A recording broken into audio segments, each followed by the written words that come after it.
also welcome Barbara Schmidt-Abbey, a doctoral student with the STiP group, who will deliver the vote of thanks and assist with the Q&A session. Like Julian, Barbara is an alumnus of our OU STiP postgraduate program. Julian, already with a PhD in English literature and the CEO of the UK-based foundation, Lankelly Chase, since 2011, made time to complete a PG certificate in STiP in the early 20-teens. Since then, he has been actively using his OU experience to effect change within his own organisation. Lankelly Chase is a unique organisation with a unique mission. At the risk of duplicating what Julian might say, I'd like to read their vision and mission statement to you. We are striving for a world healed by justice, equity and inclusion, a world where all people can live with dignity and opportunity in supportive communities.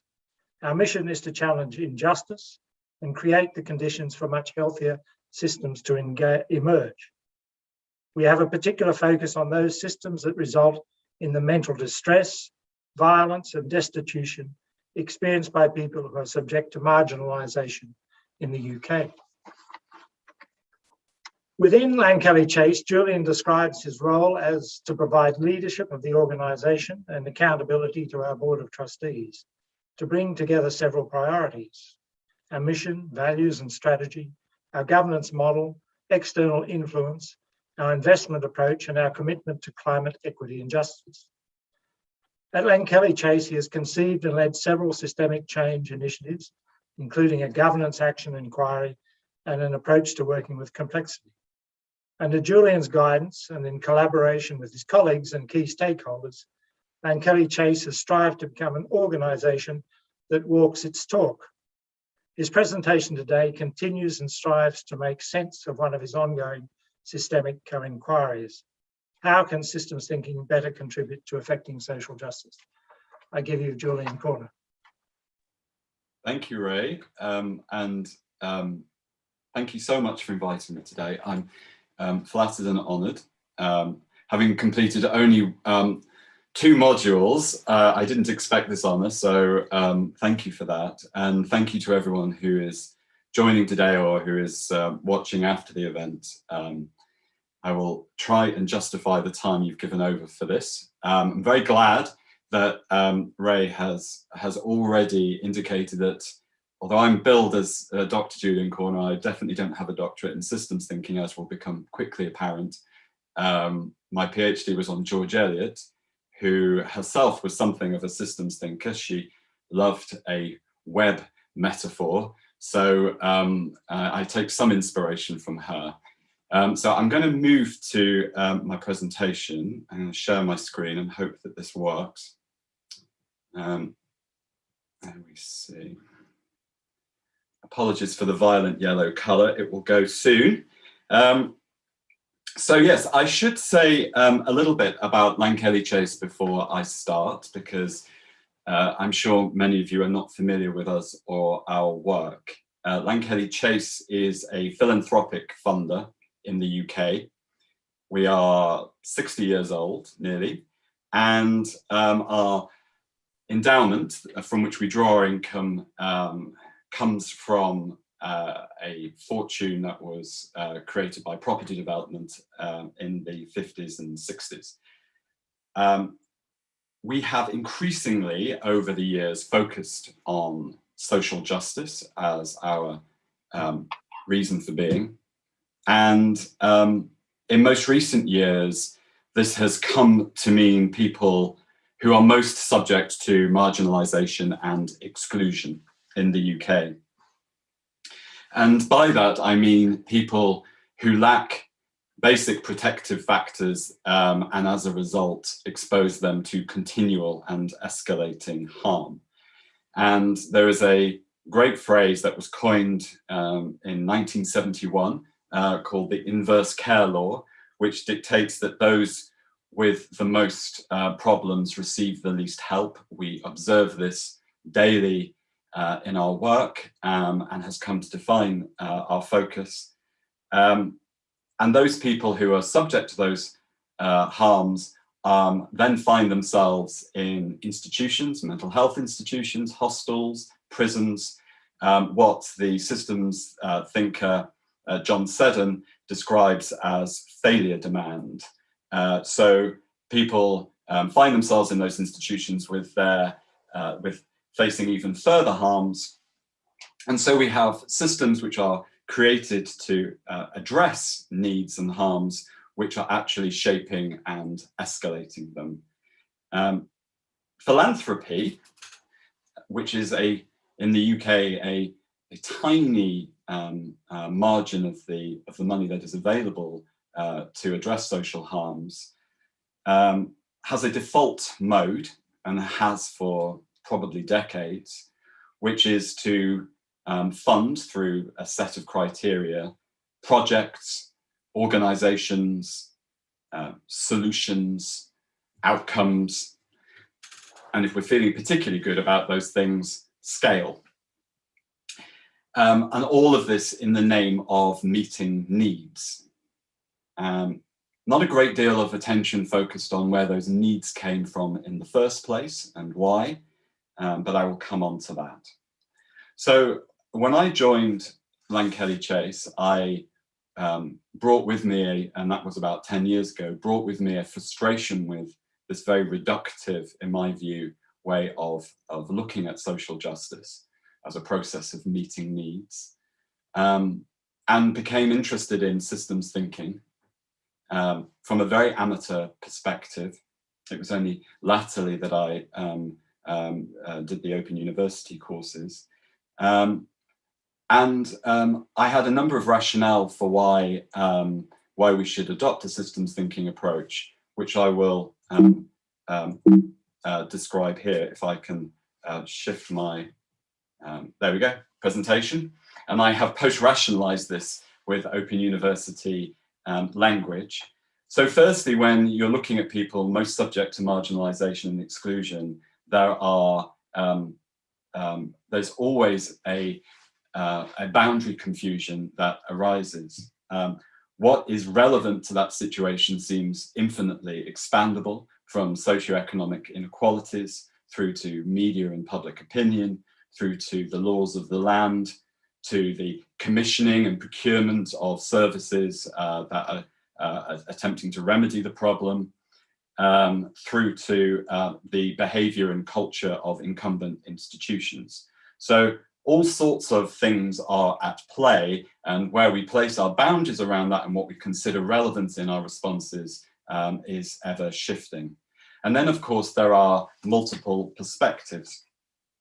There are lived, learned, and practice experience at play, academic perspectives, policymaking perspectives, frontline, lived experience, sectoral differences.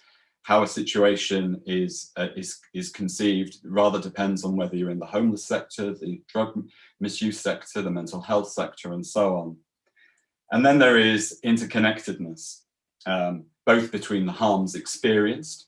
If you have if you're homeless, you're more likely to have a drug problem. If you have a drug problem, you're more likely to have a mental health problem, and so it goes on.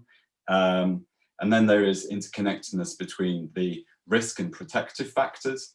If you grow up in poverty, you're more likely to be subject to neglect. If you experience neglect, you're more likely to experience drug misuse or homelessness later in life. So there's no single explanation, no cause and effect, which holds sufficiently to help us understand what we're dealing with.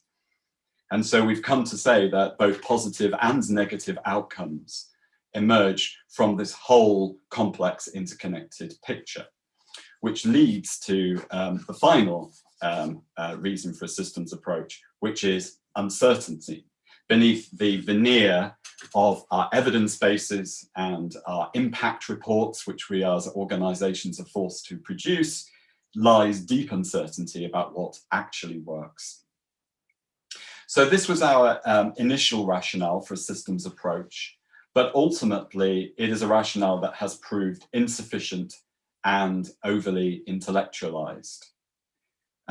Many people, both in the organization and around the organization, have hankered for a stronger rationale that ties a systems approach with social justice. there has been a sense that we have been over-determined by systems thinking and almost as an end in itself, and have lost a grounding in why all this is important.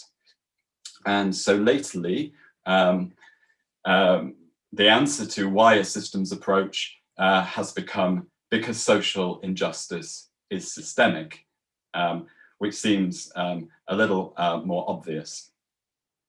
So beneath all of the complexity described in the 4 bullets above is a deeper truth, which is that social injustice is there for a reason.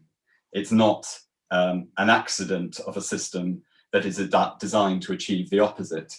The provenance of the quote, "every system is perfectly designed to get the results it gets," turns out to be disputed, so I haven't put that up there, but social injustice is the result of a system intended to produce social injustice. And this has to be acknowledged in this work, not least because this is the experience of those who are subject to social injustice, that the world is a rigged system. And so in moving from an entanglement in the complexity of boundaries and multiple perspectives and interconnectedness through to social justice, I have adapted, right, oh, hang on a sec. Sorry, I'm missing a slide. Not to worry. I have the slide I'm missing was an adaptation. This is a shame of a model by Peter Senge, which has a loop from the harms experienced by people through to crisis interventions, which is a reinforcing loop. And what I wanted to say about that is that 90% of our energy and time is taken up with trying to improve and wrestle with the complexity of crisis interventions and why they don't work. And then there is a bigger loop between social harms through to a just and sustainable world. And the reason why that loop exists is because the social harms are produced by socioeconomic inequality.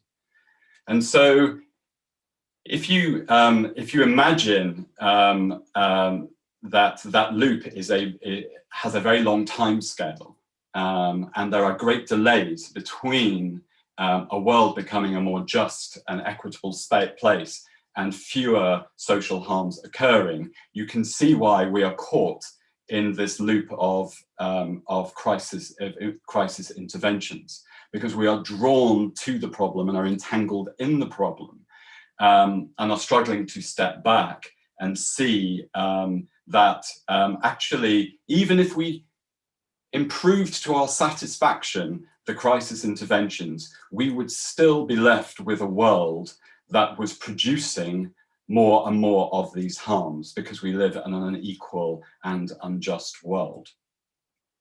And so finding yourself caught in this complexity trap, as I describe it in the missing slide, sorry about that.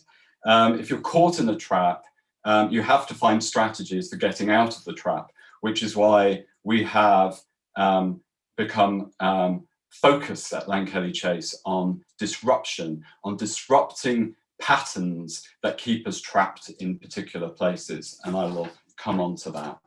So in responding to this, we have been engaged in course correction.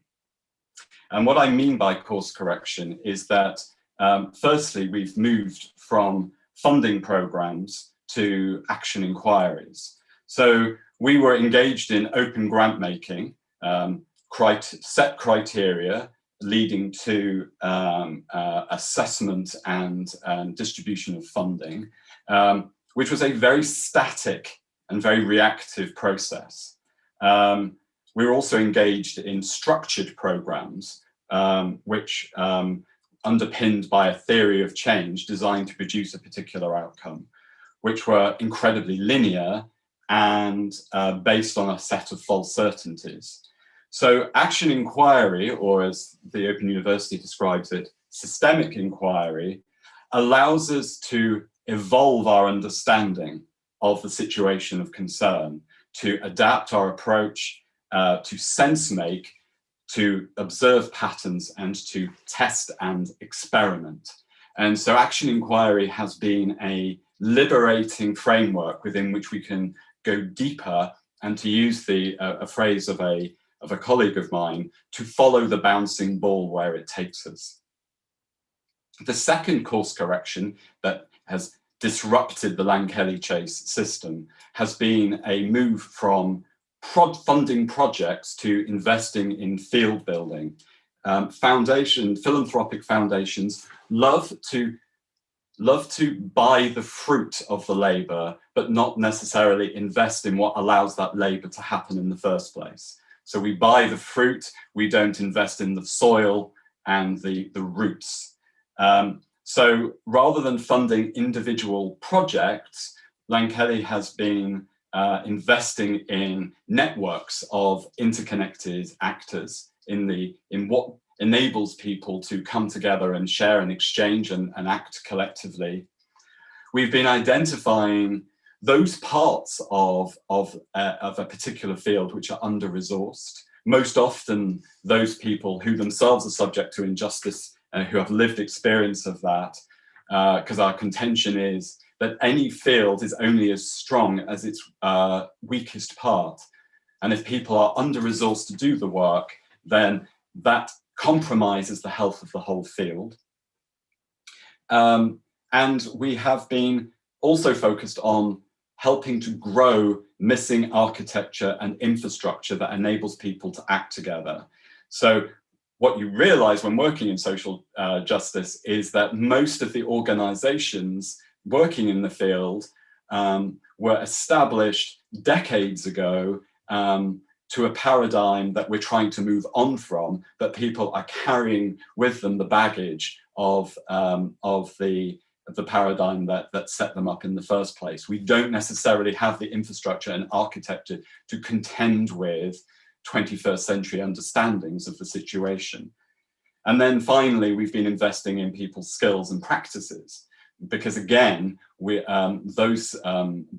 training and practices that are available to us are typically those that have enabled us to deal with 20th century problems, not 21st century ones. And then the final course correction was to move from trying to meet needs and come up with solutions to focusing on the conditions for change. And so we have been intentionally focusing on things like governance.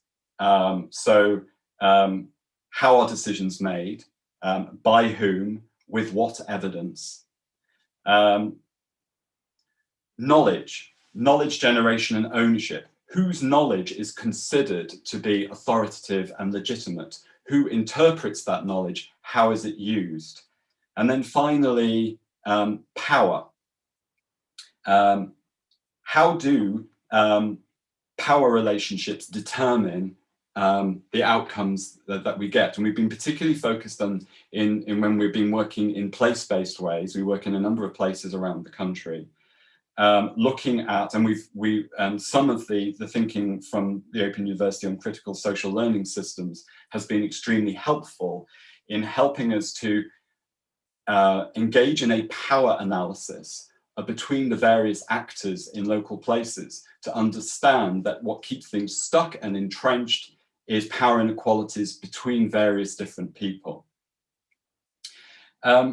So those are the kinds of course corrections that we've undertaken.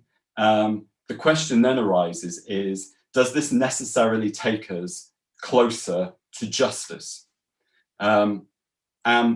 Which in a sense begs the question for us as Lankelly-Chase, are we a justice-based organization? Do we ourselves embody justice in our work? which required us to ask, well, what systems are we in? There are three very obvious systems that Lankelly Chase is part of. Firstly, there is the charity system. In the UK, this is regulated to produce a very standardized understanding of what a charity should be, and most obviously a depoliticized understanding of public good.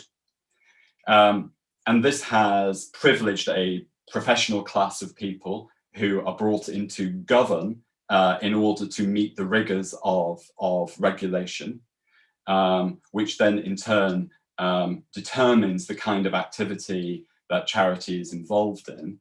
And those of you who know the UK will know that most recently charity has been the focus of culture wars, where charities have tried to break out of some of the stifling paradigms that it sits within, and have been subject to a political class's understanding of culture wars. So within our own organisation, we have sought to disrupt our governance model by bringing in very different perspectives, people with very different kinds of experiences who don't necessarily default to the charitable model as a way of bringing about change.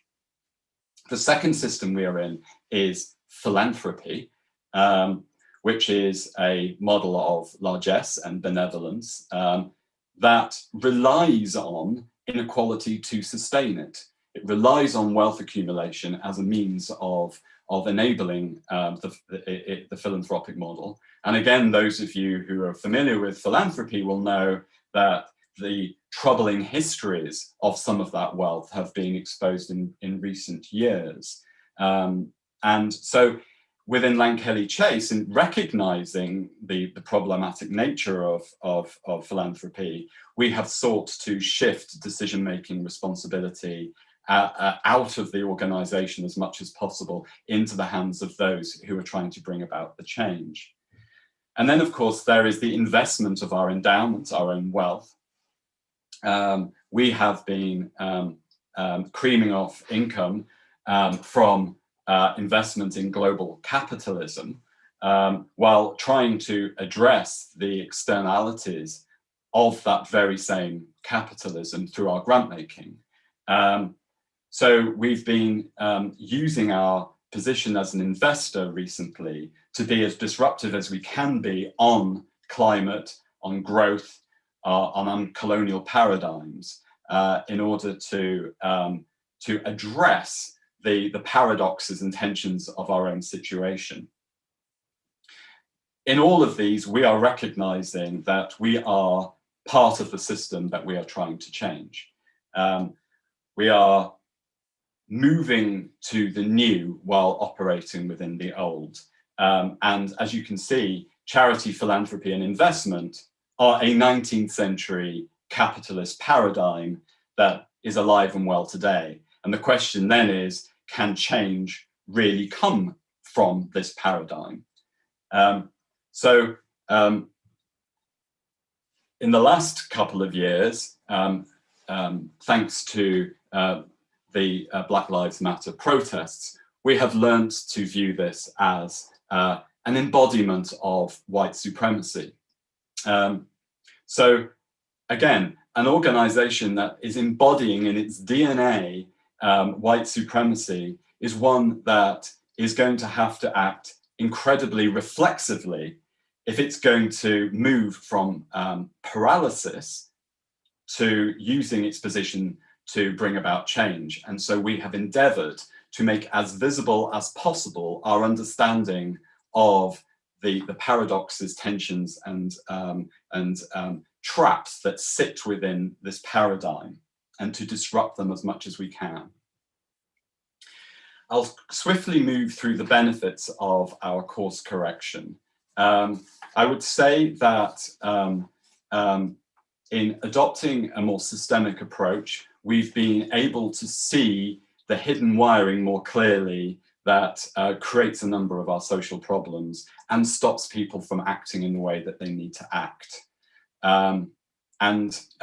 this has enabled us to be better allies to the people that we fund and work with, because we're more able to see the complex reality of their situation as much as possible through their eyes. We have a deeper appreciation of the dynamics that are afoot. And then we have moved to a focus on the health of the system and not on winners. We're very alive to the fact that any funding criteria has winners and losers, and it is inbuilt in a quite neoliberal model of philanthropy to focus on winners. And so this move to focusing on the health of the system has meant that we've ended up funding very, very different profiles of people over the years, those who we believe are more able to contribute to the health of the whole. And then fourthly, it has put us in the frame. As I say from the previous slide, we are not neutral actors. We are not detached from the situation, we are part of the situation.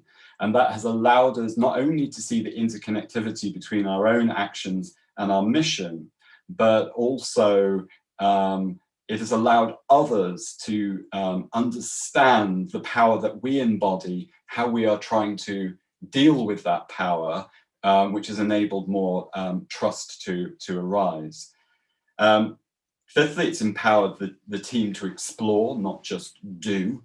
And so team members have pursued extraordinary lines of inquiry in our work, not just cranking the grant-making wheel, but really digging deeper and deeper into the situation that we're engaged with. And it's led to more realism about unresolvable tensions, such as the tension between being the product of inequality and trying to address inequality in our mission, that we have become less reductive in our attempt to work with those unresolvable tensions, and have dealt with them as part of the reality of the situation that we're in.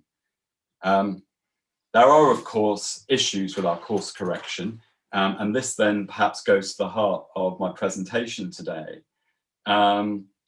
Firstly, messiness, which can sometimes feel like hot messiness. That in trying to address social injustice systemically, we can end up with real confusion about the boundaries of our work, what is and isn't part of our work, and we have struggled continually to define that. We've also struggled to define what level we're operating on. For those of you who know Donella Meadows' leveraged points essay, at any particular time, are we focused on which level of the system are we focused on? And we've been often quite confused about that. And these two things have then led to us being often confused about our purpose, because the process of action inquiry can be so unsettling that a team of people can collectively struggle to keep a focus on what our collective purpose is. And what contributes to that is what I've described here as endless incrementalism. That if we're in a continual state of adaptation and change and learning, that is coming from different bits of the Lankelly Chase system or ecosystem, then it can often be hard to feel solid ground under your feet. It can often be hard to keep in mind what are we aiming for, and how does it all fit together. The coherence can be hard to get.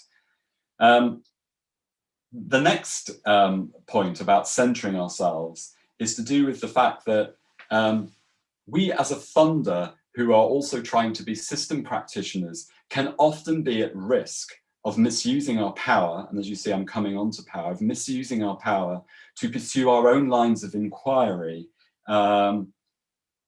so that others feel that they have to be part of Langkelly Chase's action inquiries in order to access our money.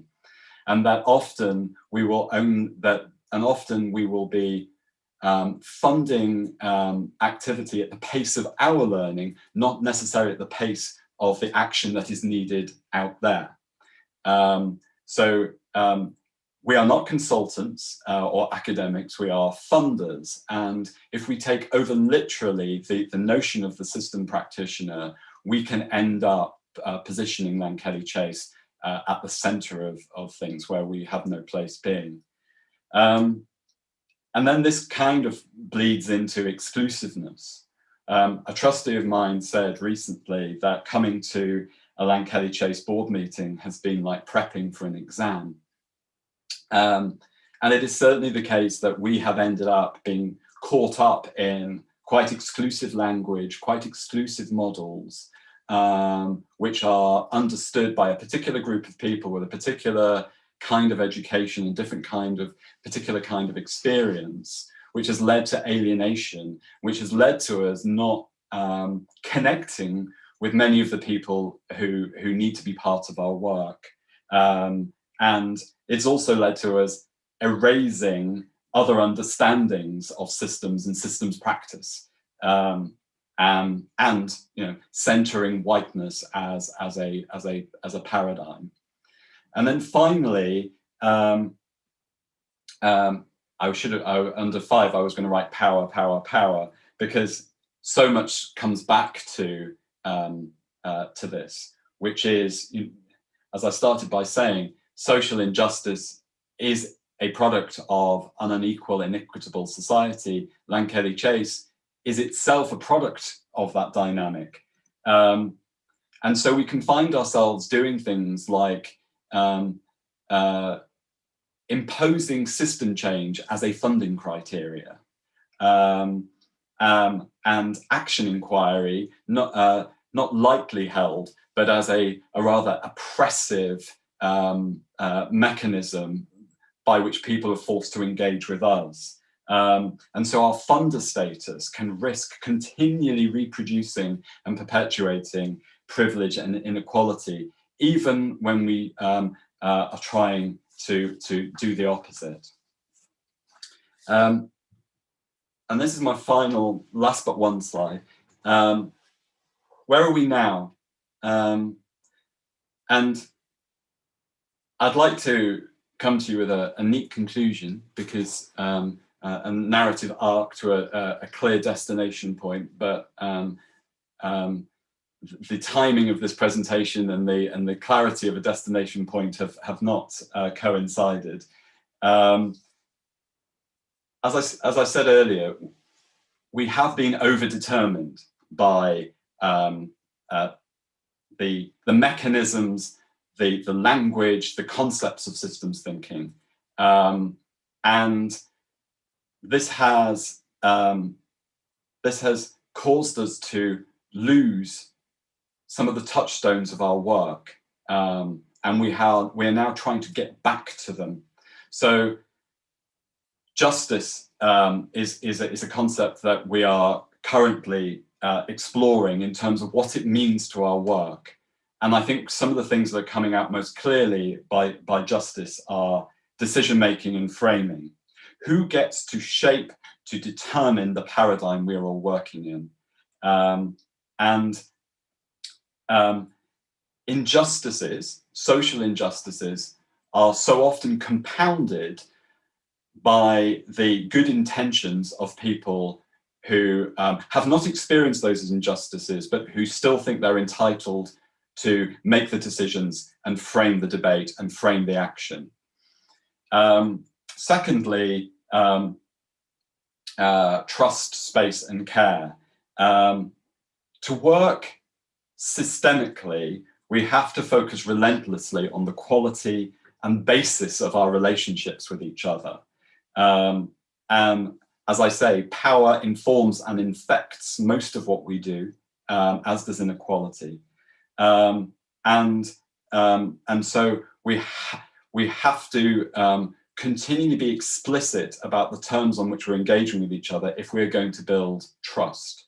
we've also got to invest in spaces for people to connect, dream, breathe together on their own terms, away from sources of power like Glenkelly Chase.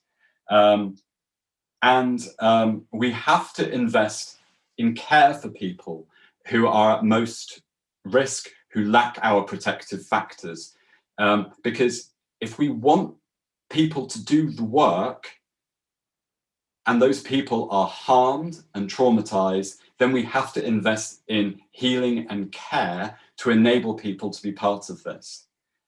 And then finally, there is a question about entanglement, that our systemic approach can draw us so deeply into an entanglement with trying to improve the system that we can lose sight of the space for deeper work in which we dream about an alternative. And again, most people who have lacked resources, perhaps for generations, have never had the space to disentangle themselves from systems which are continually causing them harm, and to imagine a world where of healing, of liberation, of justice. And so investing in processes whereby people can disentangle and dream is becoming increasingly important to us. And I describe this at the end as action that reveals and disrupts and or reimagines, builds and models. This is urgent work, but it's also deep and slow work. And a funder like Glenkelly can help protect people's ability to imagine a world with no harm. Because systems thinking likes some provenance, I am concluding with a quote from Donella Meadows, the essay that I've already referenced, which is that systems folk would say you change paradigms by modeling a system, which takes you outside the system and forces you to see it whole. And so this is the point that I want to finish on, which is that much of what we have struggled with, which I'm sure Professor Eisen, well, I know he would say, because he said it to me the other day, is an issue with the design turn that we do or don't take in applying systems thinking. Much of what we've struggled with has been because we've become entangled in systems rather than using our independence and wealth to create spaces for people to model the alternative. And so that is our direction of travel, but not the destination that I'm finishing on today. Thank you. Thanks very much, Julian.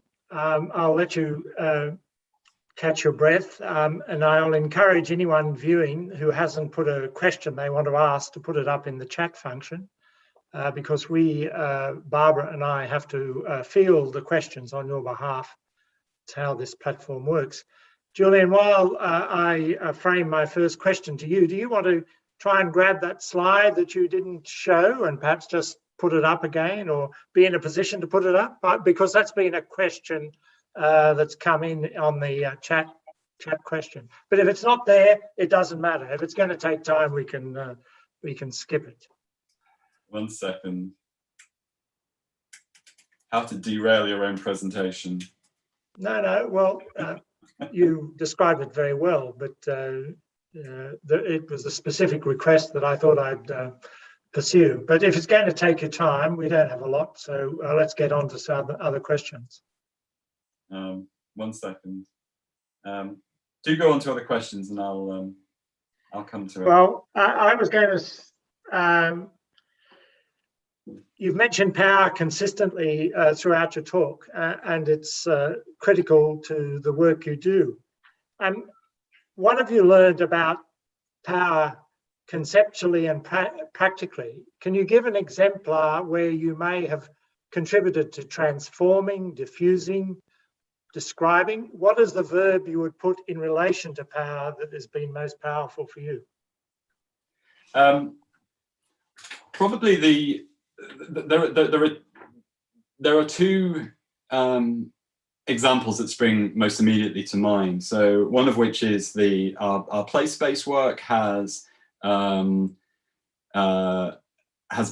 a process of initially sharing power with people locally who are trying to bring about change, and gradually shifting that power towards people who've been subject to marginalization. And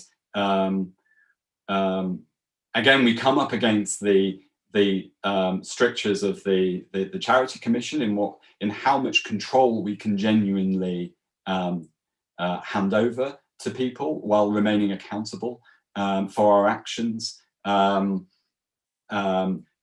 we're now at a point where locally, a lot of the decision making has shifted from Lankelly Chase and is being held by a group of people locally who are shaping their understanding of what's required and are moving resources around on our behalf. And so that sense of beholdenness to an external funder sitting outside of their local system reduces. It doesn't disappear because we can't, within the world that we inhabit, we can't disappear it. And the second example comes from what is recently being described as shifting from grant making to redistribution. And that is the notion that this is not our money. This is money that happens to be in our organization for a number of historical quirks. That means that we happen to be sitting on top of wealth that has grown harmfully for some or for many, and that actually, if we're going to disrupt the path dependency, that means that a huge amount of wealth is sitting in the hands of white majority organizations, then a process of redistribution would help us to, again, to disrupt those paths, and otherwise we are doomed to repeat the patterns that have brought us to this point. So we are in the business at the moment of asking ourselves, and I mean, I'm not actually at liberty to say today what we're doing about it because it's in process, but of not viewing our endowment as inevitably ours, but actually sharing the resources and therefore the freedoms and ability to act and the power that comes with that endowment into other organizations as well. Thanks, Julian. I'm going to hand over to Barbara now, who's going to field a few questions from the audience.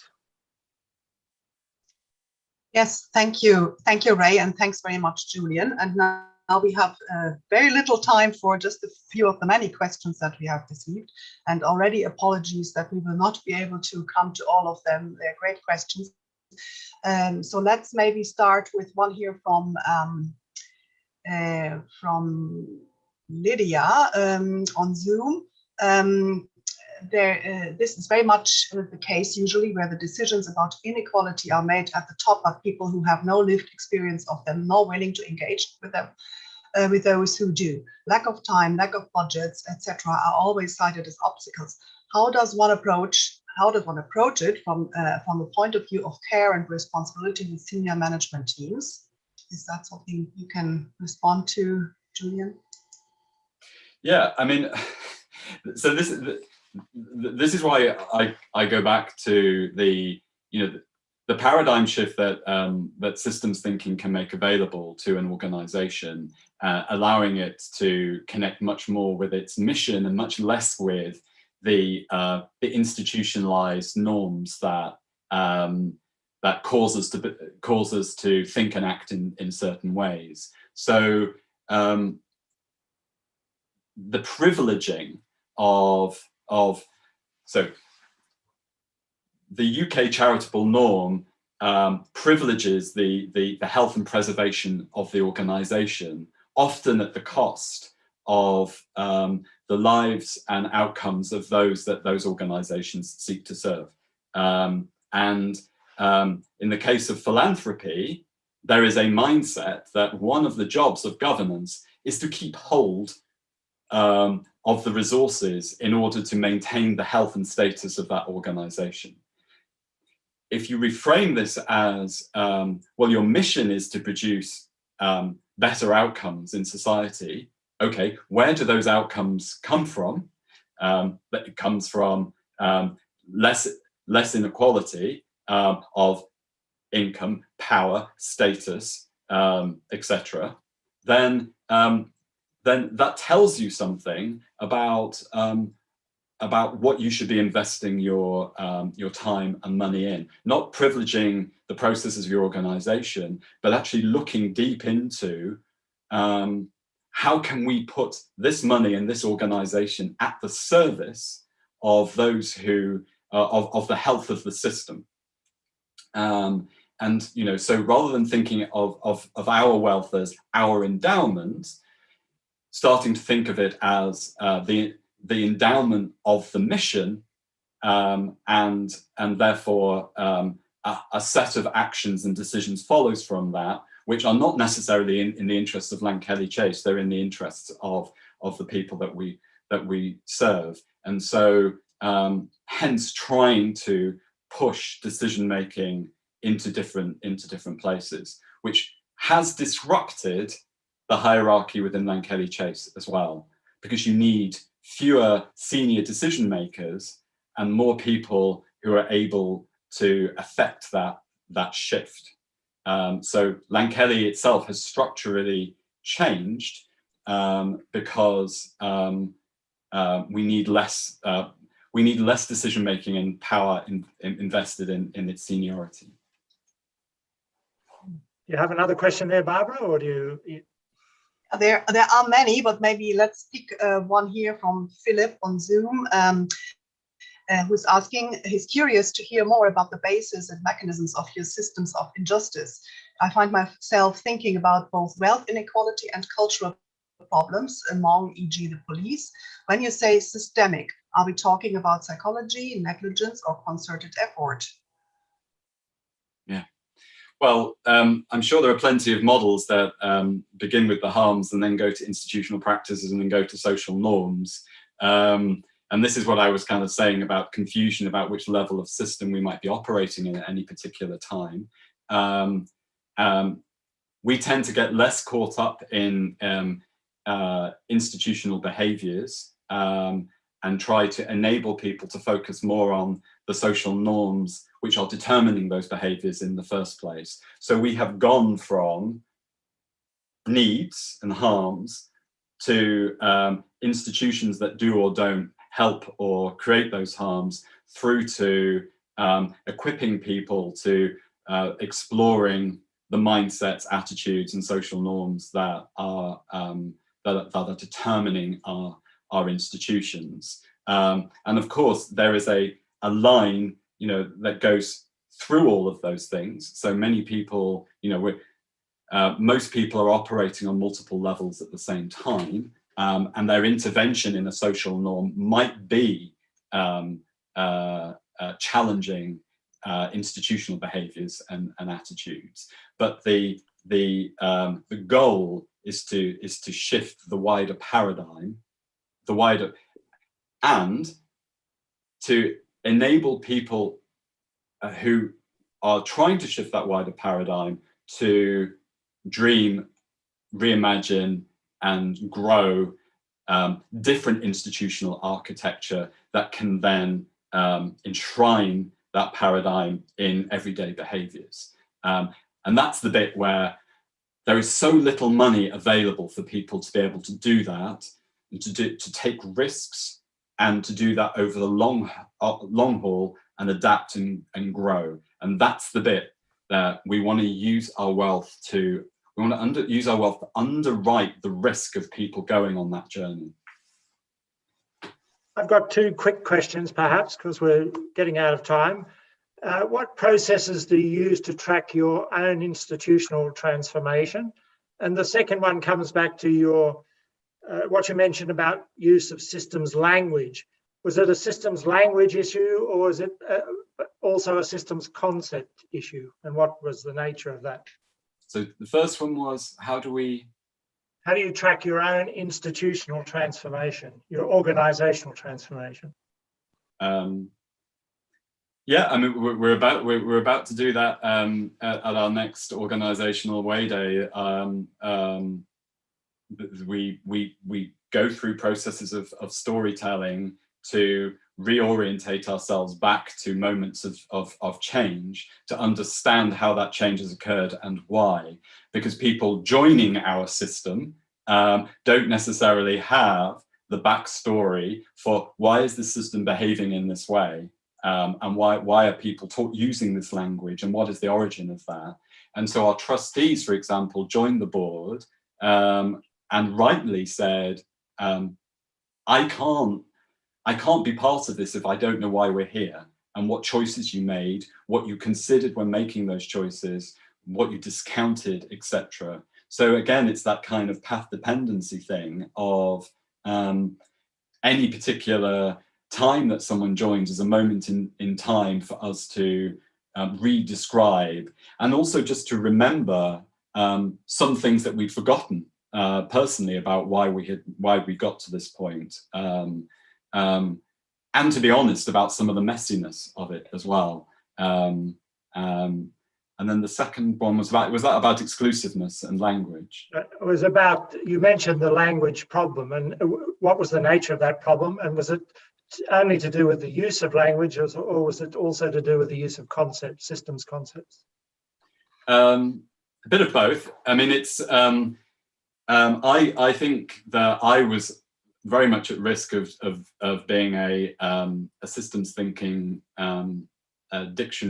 walking dictionary for a while, because I was so overflowing with language and concepts that people were kind of saying, what the hell are you talking about? And even when I thought I wasn't doing it, I was, just in the way that I was ordering my communication. And so and I think possibly in your book, Ray, but there's a kind of that bit about moving towards mastery, which is to say that you can start to wear this stuff lightly or more deeply, because you're able to operate in a world on other people's terms and use these concepts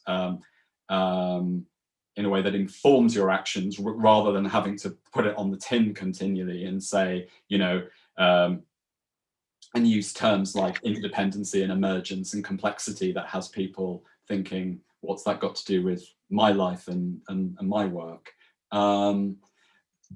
There is also the problem with power that comes from a funding organization that says,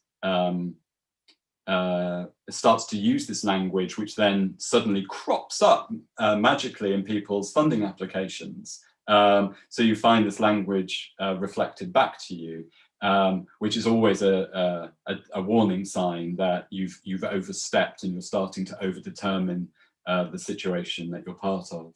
But I think conceptually, the only problem we've had conceptually is slightly flitting from flower to flower, picking models up, dropping them, as we've learned.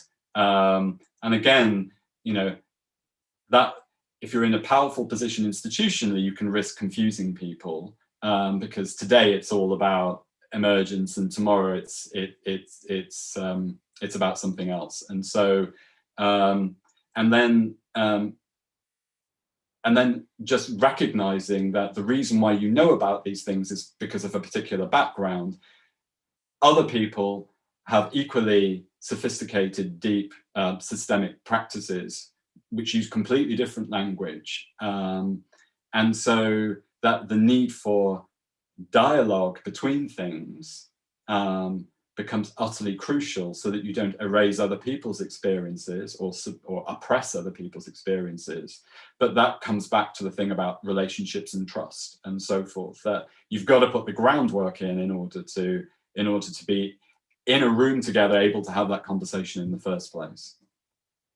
Thanks, Julian. I'm going to hand over to Barbara now, and I'm not sure whether we've got one more question and then a wrap up, perhaps. We're almost out of time. I don't know if you can, oh, no. Oh dear, this is doomed. I don't know if you can see this. Does that? Yeah. So this is what I described as the complexity trap. And this is the adaptation of the model from the fifth discipline, the Peter Senge one, which is where you see the kind of, and you know, this wouldn't score any marks in an open university exam, but the loop between social harms and crisis responses, whereas I say 90% of our time is caught up desperately trying to reduce the reinforcing nature of that loop and wrestling with the complexity of that. Whereas actually what's going to cause social harms ultimately to wither on the vine is a more just and equitable society. But the delays that exist in that loop are so long, it's very hard to keep the vision and purpose there, not least because we want to respond day to day to harms. We want to help people to live better lives. And so it seems to me that it is incumbent on philanthropy to create both spaces, for there to be a twin track and for that to be an intentional strategy. It's not an either or. And also those people who are seeing those harms are also those people who are dreaming of a more just and equitable society. So how you enable those people to be part of the visioning and the dreaming becomes crucial. Thanks, Julian. Barbara. Yeah, no, now we unfortunately are running very much out of time. We only have 3 minutes left, so apologies to everybody who has posted excellent questions, really thought-provoking questions, and we only wish we had more time to field more questions, have really engaging discussions as well. So thank you for everybody who posted great questions, and so apologies that we didn't get to it. And very much heartfelt thanks to Julian for responding to this invitation from Ray to come and share your experience as a practitioner of bringing this systems thinking in practice concepts that you've engaged with at the Open Universities as a student of the STiP courses, same as myself and many on the talk here today. I think this has resonated a lot for many of us, and also looking at many of the comments, this definitely has resonated for many of us as fellow STiP practitioners and alumni from the OU STiP courses. So many thanks, Julian, for sharing your own personal experience of your journey, applying this very much in practice. And it's really inspiring for a fellow practitioner to hear that from you as a really inspiring case study of how you can actually manage to apply this in real life, not just in a textbook as we have all read them, but you really shared with us and inspired us how this can actually be done in practice, and how you live life as an inquiry. Actually, that I take away from what you shared with us most of all, that you actually really embedded these experiences and learnings in your own inquiry, your own life and organizational life, and you have managed to actually bring many of these concepts to life in your organization. And this I find very inspiring as another organization-bound practitioner of STiP. So this is super exciting to actually, I think many of us will hold you now up as an example to point to where we can actually point to this can work, also transforming organizations with systems approaches. There would be many comments we could make and continue this conversation. Unfortunately, we don't have the time now. So just to then mention to everybody as we come to a close now in the next minute, that this was actually, as many of you know, has been the penultimate lecture for 2021 to commemorate the 50 years of systems thinking and practice teaching at the Open University. So this has been part of a series, and many of you have been to many of the talks as part of this series, and this has been the penultimate lecture today. And the year will come to a close in due course until the next event, the final event for 2021. And this series will be the final lecture, which will be given by Professor Ray Eisen as Professor of Systems at the Open University since 1994. And he will present his lecture on the Tuesday, the 7th of December. Same time, same channels, so stay tuned, and more information will be issued shortly at the OU STEM YouTube site, and the links which have been posted here in the chat and will be shared with everybody through normal channels. So keep your eye on the announcements to come. So Ray will give his final lecture there as the John Beeshan Memorial Lecture, and John Beeshan was the first professor of systems at the Open University. So I suppose Ray will re-engage with this starting point of the OU and systems journey at the OU. So we look forward to that. And for now, many thanks to Julian for sharing this with us, and for Ray and to bring you here, and for all of you for fielding excellent questions. And we wish we had more time and real discussion. And many thanks to the OU STEM team who made this possible on Zoom, YouTube, and Facebook. So thank you very much, and see you again soon.